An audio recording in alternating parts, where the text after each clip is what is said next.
sàlì aláwọ̀ kàyẹ́sà ní ìbárẹ̀lẹ̀ ọ̀bàjá sí. a ò lè dáwọ́ ẹ jọ̀wọ́ ẹ fún wa ká lè gbé dé òkè ẹ jọ̀wọ́ ẹ bá wa gbé Alesta TV. Alaja Surat Olatanwa Warafano Makana Haliya ọ̀rọ̀ àwọn la bẹ́ ṣe ń dùn gbogbo àwọn èèyàn nínú Ramadan gbogbo dáadáa yín kò ní bàjẹ́ ẹ máa mọ̀ ṣe owó ọwọ́ yín á máa pọ̀ sí ẹ ní rí dààmú ẹ ní rí wàhálà ẹ ní rí dààmú lórí àwọn ọmọ yín ẹ ní rí dààmú lórí iléeṣẹ́ yìí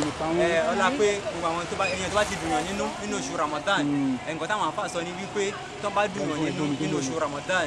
tó yẹ pé ládàá kan ló yẹ kéèyàn ní ordinary day but látara bó ti dé oṣù Ramadan yẹn ládàá yẹn mẹ́wàá so adipele orí ńlá ó máa jẹ́ títí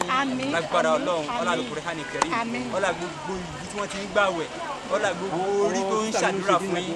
lágbára Ọlọ́run ẹ ní kábàámọ̀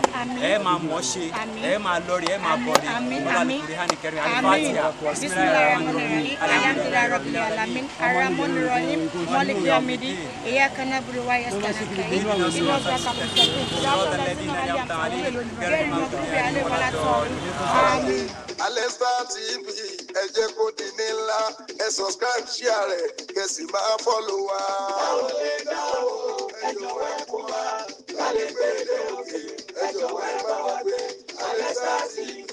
ẹ jẹ́ kó di ní ńlá ẹ subscribe share rẹ̀ kẹsì máa follow wa. àwọn lè dá o